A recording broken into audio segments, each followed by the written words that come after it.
All right, y'all, what's up, man? Sean G here, man. It Don't Never Stop podcast with soul. Stigmatism in my soul. Gonna be publishing myself, Sean Xavier Gonna be senior. My son, Sean Xavier Gonna be junior. We do not wish to defame, slander, or libel anybody or cause any harm to anybody. We are going to be coming purely from actual publicly available court documents. Go follow me on Spotify, the podcast with soul. You can listen to all these episodes over there, and also follow me on my Instagram. The best coffee in the world. So, Keith CROMER is on the stand and they're questioning him. He's being cross-examined by Stephen Welby about the $2,500 a month stipend that Tammy COWINS is getting. Welby tries to characterize the $2,500 a month as payroll. CROMER says no, it's not payroll, it's a stipend. And there's a reason I think they differentiate the two is because with payroll, you're just on there, you're getting paid automatically, right? I would assume. And with the stipend, I think there has to be some level of performance in order to get paid. And what was interesting is Keith CROMER on the stand details and goes into great detail and outlines how DEA informants are paid. And I wanted to give that to y'all today, right? So when DEA informants are activated, right? When somebody wants to become a DEA informant and provide information to the government to help assist in investigations, they sign an agreement, right? It could be in the form of a DEA 6, and it spells out the parameters of what they're going to be doing, what type of information they're going to be providing, the scope of their being an informant, what the government expects of them, what the government is going to ask them to do, pick up money, make phone calls, connect people, pick up drug proceeds, whatever that may be. And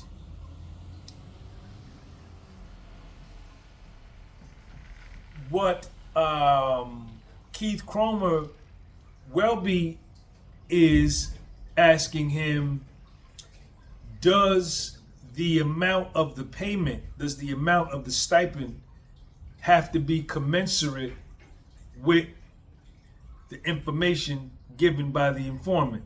Now, commensurate means of value, right? So you can't receive, let me give you an example.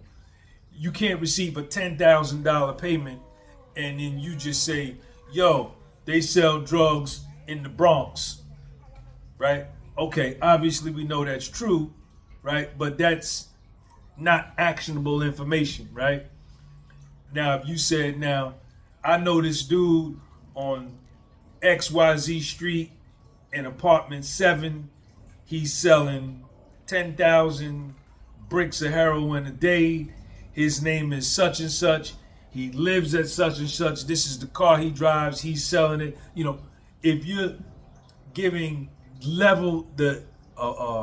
sufficient level of detail, then your payment could be upwards of 10,000, right? So it's commensurate. So Welby says that to Harvey, says, doesn't the payment depend upon the information being commensurate with the amount of the stipend? CROMER says no. So Welby pulls out this DEA manual and says this. In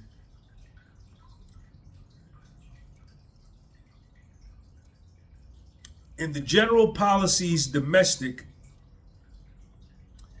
which is the DEA manual that they give to all DEA agents, the amount of the payment must be commensurate with the value of the services and or information provided.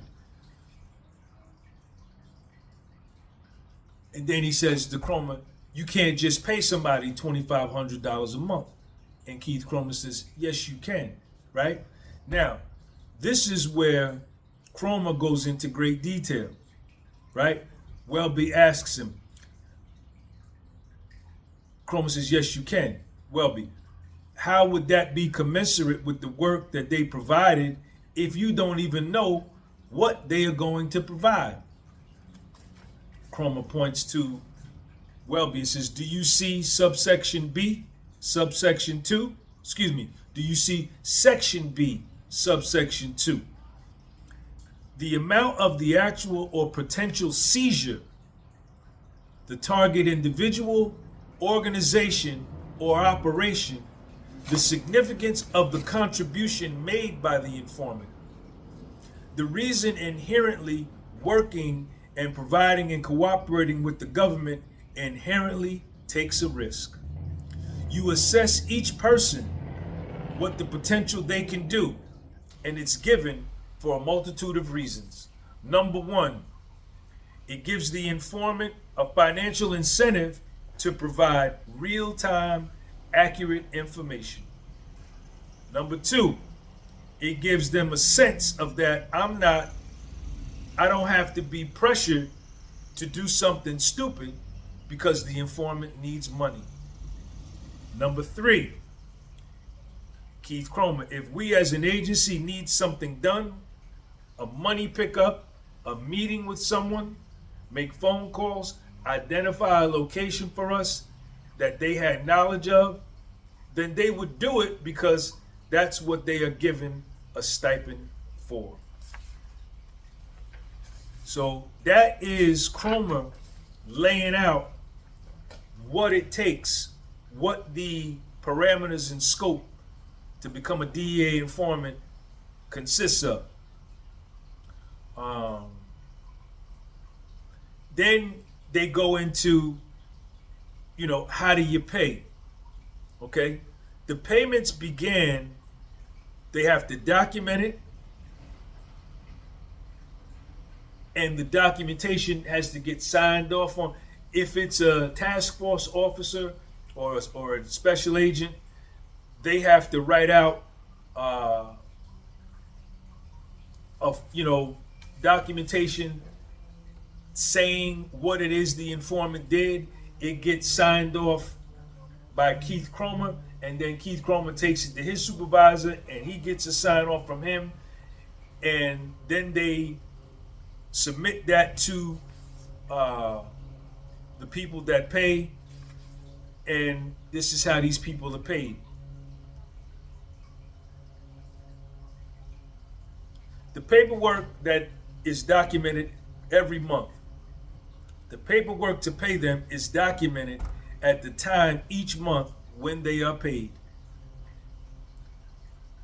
Once you were on an active investigation, either by us, my group, or assisting, and there was an investigation that had some assistance, substantial assistance to it, then we would regularly pay money. I spoke to and briefed my supervisor about that. He was in agreement with it, and we did it. And we submitted the paperwork every month. This is in relations to Tammy COWINS. But you don't believe anyone documented that, the specific terms of that agreement? You would doubt that anyone put that in any kind of DEA report? Keith CROMER, we got approval every month. I signed off on it. The agents would write, fill out the paperwork, I would sign it, I would submit it for my supervisor approval. He put the approval on it. They withdrew the money from the Impress people and are paid. All the paper was signed. I reviewed the paperwork and I signed it and submitted it back in. That happened every month.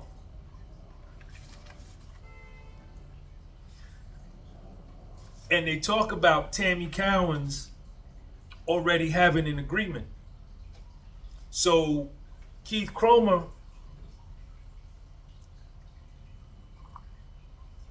takes over with Tammy COWINS in July of 2011.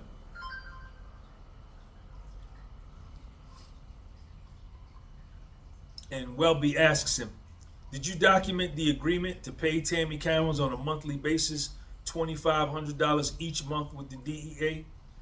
Keith CROMER, the months when the payments began, there was documents, paperwork, documentation, documenting all of that. Welby, but as a general agreement between you and Tammy Cowins, did you document the understanding that the DEA would pay her $2,500 every month? Keith CROMER, there was already an agreement that Tammy Cowins signed that said they would provide, that Tammy Cowins would provide. It laid out the parameters as far as working with the government. Now, I don't recall if the agents wrote a DEA 6 stating specifically in there. I doubt it, but that was the understanding. And I want you to understand, we were already doing this with other people working for the government already in the same way. So that's Keith CROMER detailing how federal informants were paid, and also testifying on the stand. And remember, he's under oath with the penalty of perjury hanging over his head. He's already getting investigated by the OPR and the OIG. So one wrong move from him, they can knock him down from perjury and send him to prison. So he has the onus. It would behoove him. The Damocles sword is hanging over his head. The Damocles sword of perjury in prison is hanging over his head whenever he testifies on the stand. Not saying everything he says is true. I'm not saying that. I don't know.